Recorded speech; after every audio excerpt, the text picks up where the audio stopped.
During the war with Afghanistan, Great story. you reported that during a key battle, our side in that battle had the enemy surrounded.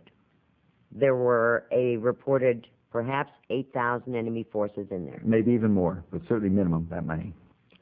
It's your story. Take it. Well, they had the cream of the crop of Al-Qaeda caught in a town called Kunduz. It's one little village, and it's a couple hundred kilometers, 150 miles from the border of Pakistan. And I learned this story, frankly, through very, very clandestine operatives we have in the Delta Force and other very, we were operating very heavily and with a small number of men, 300-400 really, in the first days of the war. And suddenly, one night when they had everybody cornered in Kunduz, the Special Forces people were told there was a corridor that they could not fly in. There was a corridor sealed off, the United States military sealed off a corridor.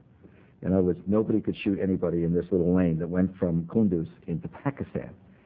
And that's how I learned about it. I learned about it from a military guy who wanted to fly helicopters and kill people and couldn't do it that day. So we had the enemy surrounded. The Special Forces guys are helping surround this enemy. They're whacking everybody they can whack. That looks like a bad guy. Suddenly they're told to back off from and a let certain area. planes fly out to Pakistan. There was about 3 or 4 nights in which I can tell you maybe 6, 8, 10, maybe 12 more or more heavily weighted Pakistani military planes flew out with an estimated no less than 2,500, maybe 3,000, maybe more. I've heard as many as 4,000 or 5,000. They were not only Al-Qaeda,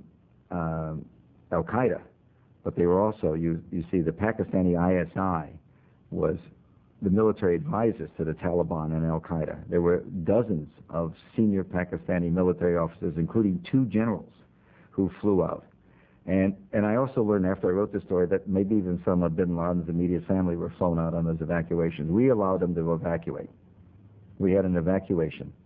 How high up was that evacuation authorized? I am here to tell you it was authorized. Donald Rumsfeld, who we'll talk about what he said later, it had to be authorized at the White House, but certainly at the Secretary of Defense level. The Department of Defense said to us that they were not involved and that they don't have any knowledge of that operation. That's what Rumsfeld said when they asked him